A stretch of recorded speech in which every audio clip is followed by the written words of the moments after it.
Sobrang kapal. Ayun, no? Grabe.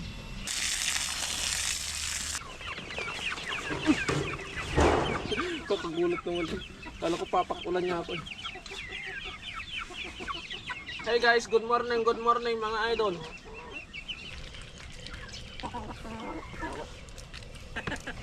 Ay! Wala, nabali. Wala na. Nabali yung ano natin mga katunying. Buntik na makakupan yun. Ganito siya. Pwede naman pala.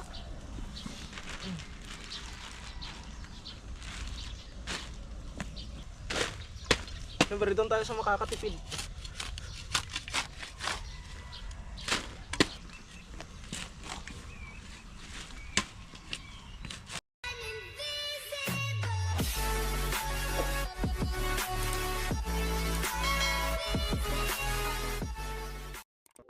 So what is up mga katunying, another day, another vlog. At syempre magandang umaga sa ating lahat. At kung ngayon lang pala kayo napadpad sa aking YouTube channel mga katunying, ay inaanyayahan ko kayo mag-subscribe at i-click ang notification bell para ma-update kayo sa mga susunod pa nating video. At ayun mga katunying, syempre another day, another vlog. Ay nandito tayo na naman sa ating garden. Ang ating A Day in My Garden series. At ito na po yung ating natapos na isasarado natin dito. Kulang lang tayo ng pyesa. At ito pala yung kamatis mga katunying. Yan na sila. Gaganta na sila mga katunying. Then papakita ko ulit sa inyo ang lago. Kailangan natin maglipat dito mga katunying. Sobrang kapal. Yan o.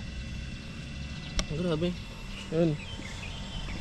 Ngayon naman ay didiretso na tayo sa garden. Medyo madilim-dilim ng konti dahil masyado tayo maaga mga katunying. At yung balak natin bumili ng gagamitin nating plastic doon mga katunying ay hindi na tayo bibili dahil meron ako nakuha doon sa factory.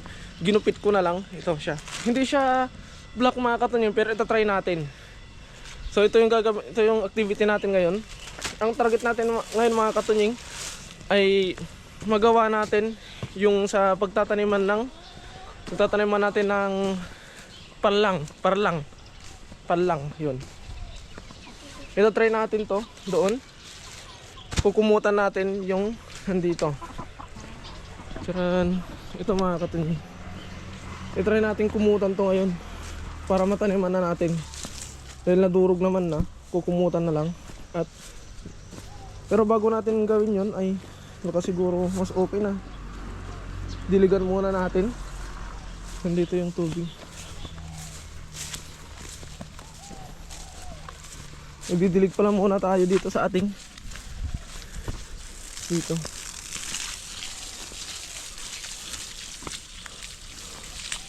Kumusta kaya yung mga luya natin?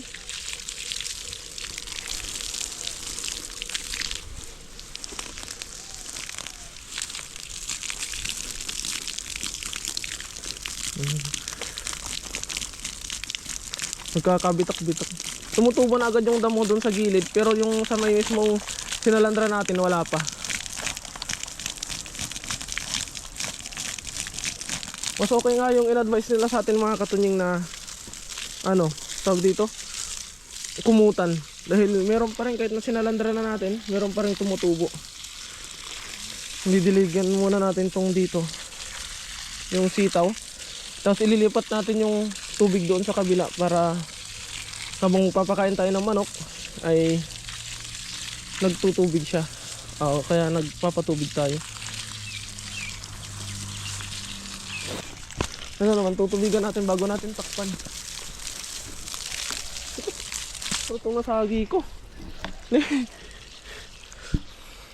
May nasagi tayong ano. Bago natin kukumutan.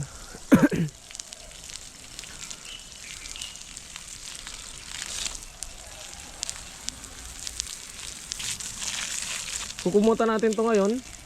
Tapos tataniman natin bukas. Dahil siyempre may pasok tayo mga katunying. Hindi tayo pwedeng magtagal dito. Ito na yung ating sayote.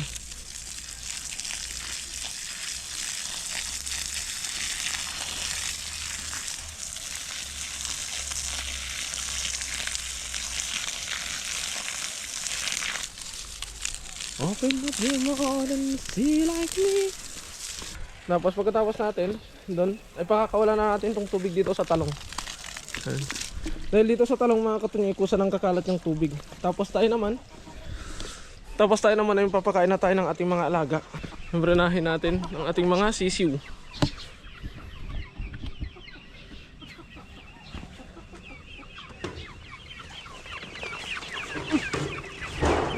Kapagulat naman. Kala ko papakulan niya ako.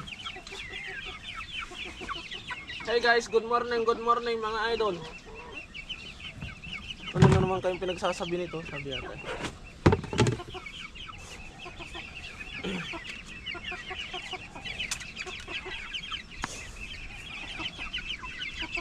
Aray ko.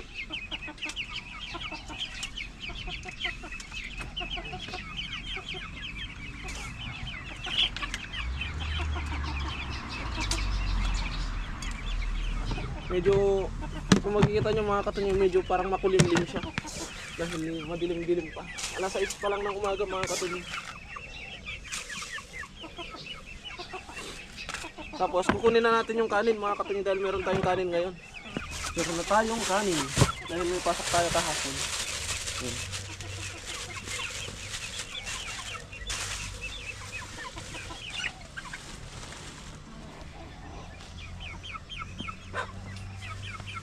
Lagyan natin ng giniling.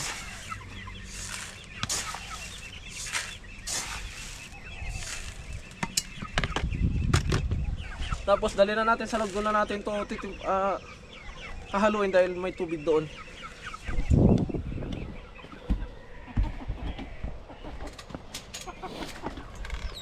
Excuse me. At aking huhugasan ang inyong mga kainan.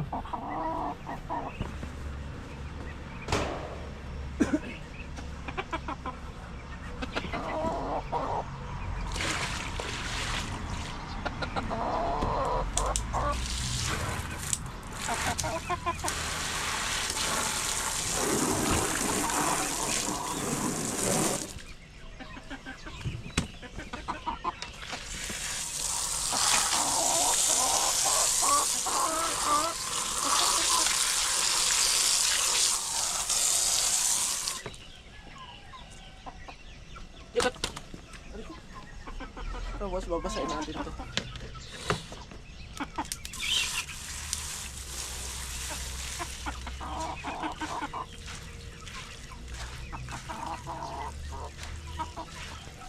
Maguray ah.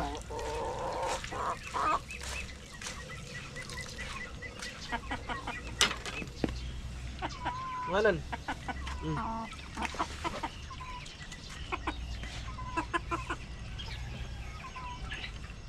Dapat karne nih.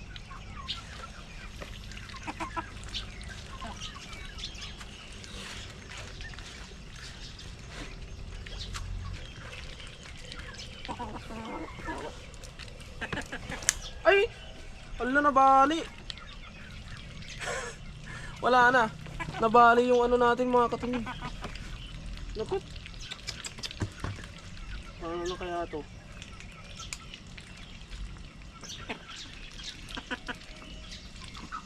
Good. Yari. Natuluyan ah. Hindi ko mahila.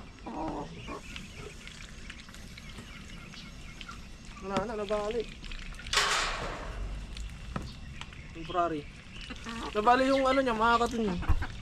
Nabali yung hawakan. Yung plastic niyang ganito. Yung pinipindot, nabali. Kaya ito muna. Sana gumana.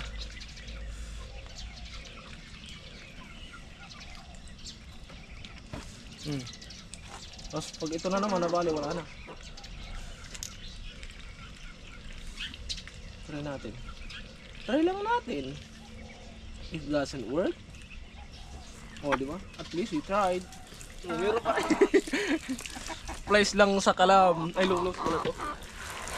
Oh, di ba? Buti may lulus yung iwan dito.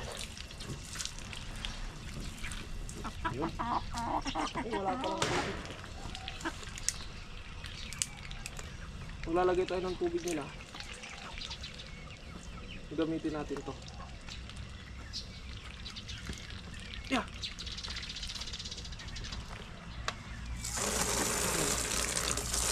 Manual nga lang mga kapatid. Kailangan dalawang kami gagamitin.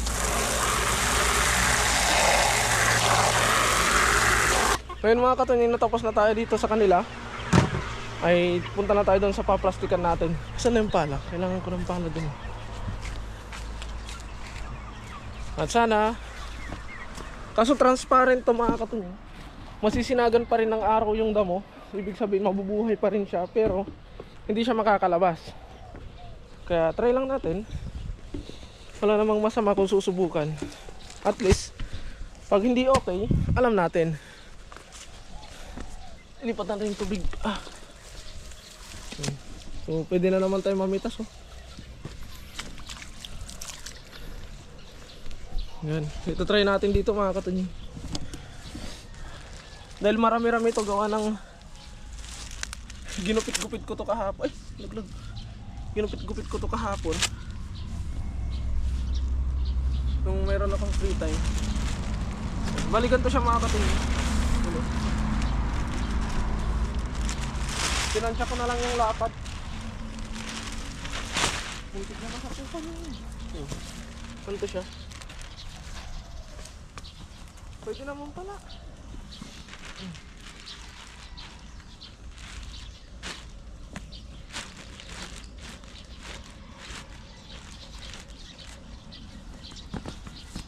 Yan. Nasa tabunan ko na lang yung gedli. Ay, okay.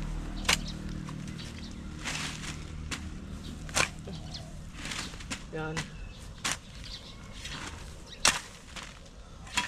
Pwede naman siguro ito mga katunying, basta huwag lang makalabas yung damo.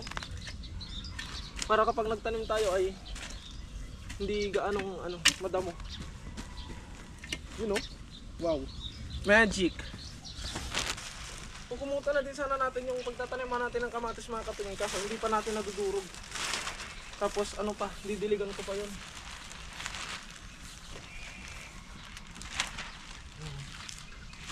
Sheesh.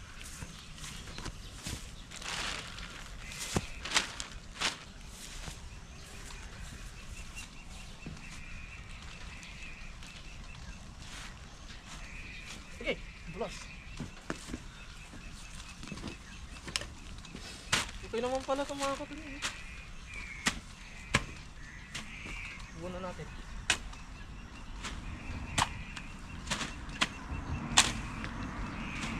At yun mga katunying, bali ito yung kinalabasan. Ito siya. You know. Mukhang okay naman. Sabi nga nila not bad. Bali ang ginamit natin ay ang plastic na ganito. Bali ito palang plastic na to mga katunying ay pinagplastikan ng coil doon sa amin, yung ginagamit namin sa factory. Ito yung pinagplastikan, itatapon na. Ngayon nakita ko malalapad siya mga katunying, kaya pinagugupit ko. Tapos naisip ko pwede dito. Kaya yun na lang yung kinuha ko mga katunying. Gagawin na lang natin, bubutas-butasan na lang natin dito. Tapos sasalpakan natin yung mismong tapat ng butas na doon natin itatanim yung ating binhi, ay lalagyan natin ng durog na lupa, yung sinalandra natin. Magsasalandra tayo ulit, yung gagamitin natin. Kaya ayun, next tayo mga katunying. Bali tapos na yung ating target ngayong umaga. Ngayon ay medyo mahaba-haba pa yung oras natin, kaya hanap tayo ng ibang gagawin. At ito yung next natin mga katunying, didiligan natin to, itong binungkal natin. Tapos itatabi muna natin tong ating plastic, para ito naman yung susunod nating palplastikan sa mga susunod na araw. Sasara ko lang muna to, baka makalimutan ko. Didiligan ko to mga katunying dahil ang lalaki ng bingkol, meron pa siyang durugin. Kaya didiligan ko muna. Ikaw ang sagot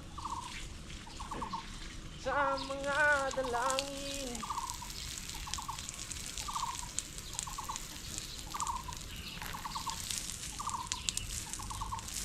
Bali pa, baldi-baldihan lang natin mga katunying, araw-araw. Tapos bago natin durugin.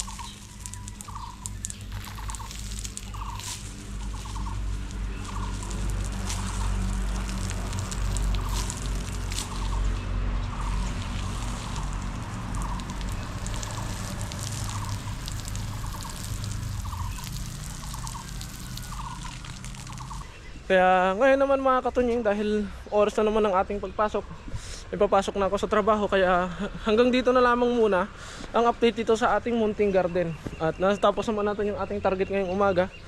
At bukas itataniman natin yun mga katunying. At nadiligan din natin to. Mga siguro pagkatapos natin taniman yun bukas ay dudurugin natin yung lupa nito, yung mga bingkol-bingkol nya, para makumuta na din natin. At para hindi na tumubo yung damo habang hinihintay natin yung ating punla. Kaya ayun mga katunying, hanggang dito na lamang muna ang update sa ating munting garden. Maraming salamat sa walang sawa niyo pong susuporta sa akin at sa aking mga nakakasama. Mag-ingat po palagi and God bless po. Bye bye.